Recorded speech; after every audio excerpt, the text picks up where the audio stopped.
Assalamualaikum warahmatullahi wabarakatuh. Alhamdulillahirrabbilalamin. Wabihi nasta'inu ala umuri dunya waddin. Wassalatu wassalamu ala sayyidil mursalin Sayyidina wa maulana Muhammadin wa ala alihi wa ashabihi ajma'in. Amma ba'du.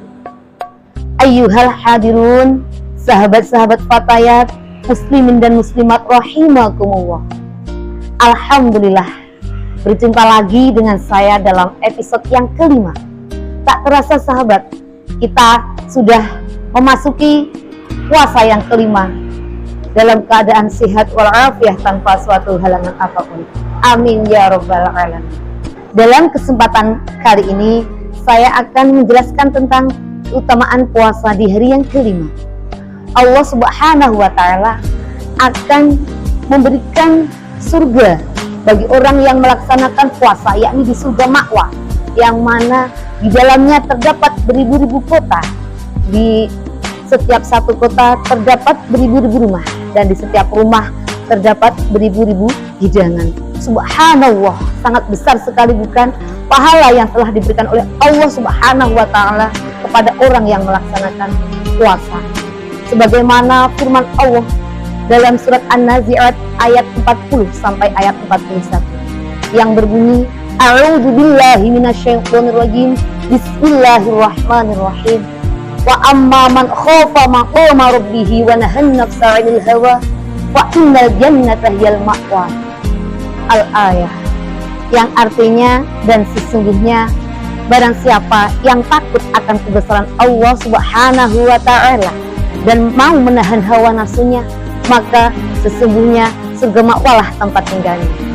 Sudah jelas sahabat, barang siapa yang takut akan kebesaran Allah, yang dimaksud di sini adalah barang siapa yang takut akan melaksanakan dosa atau maksiat dan orang yang mau menahan hawa nafsu, maka oleh Allah akan ditempatkan dalam surga ma'wa. Siapakah orang yang menahan nafsu? Orang yang menahan nafsu ialah antara lain orang yang melaksanakan puasa. Bukan menahan lapar ataupun dahaga saja sahabat, akan tetapi menahan nafsu dari kemungkaran dan kemaksiatan. Maka dari itu sahabat, marilah kita jaga puasa kita supaya puasa kita bisa diterima oleh Allah Subhanahu wa Ta'ala dan mendapatkan apa yang telah dijanjikan oleh Allah Subhanahu wa Ta'ala.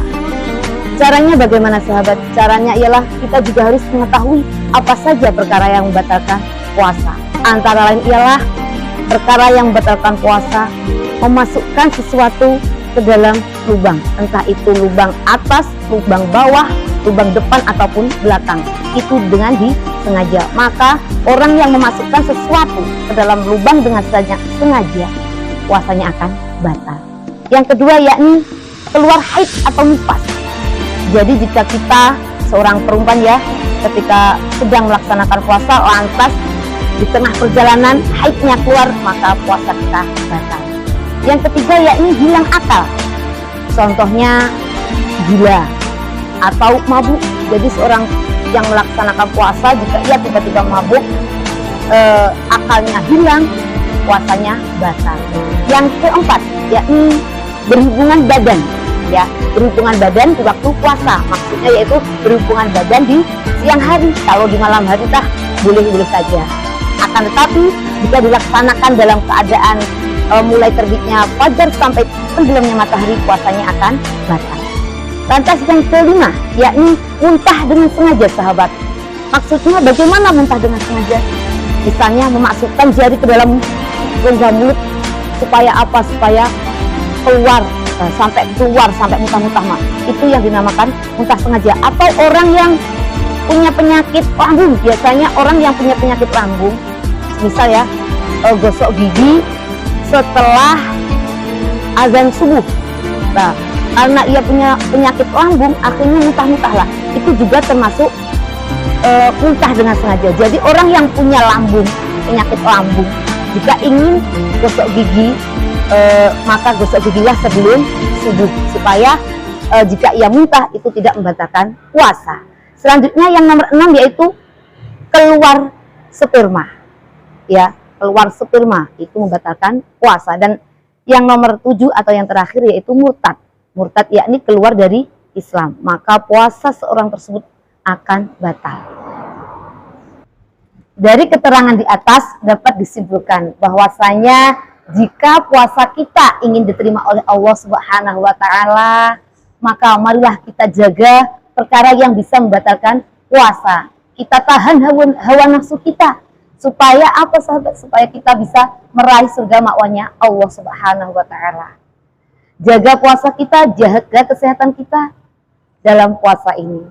Mungkin cukup sekian penjelasan dari saya. Pastilah banyak kekurangan dan kekhilafan karena saya hanyalah insan biasa. Saya mohon maaf yang setulus-tulusnya.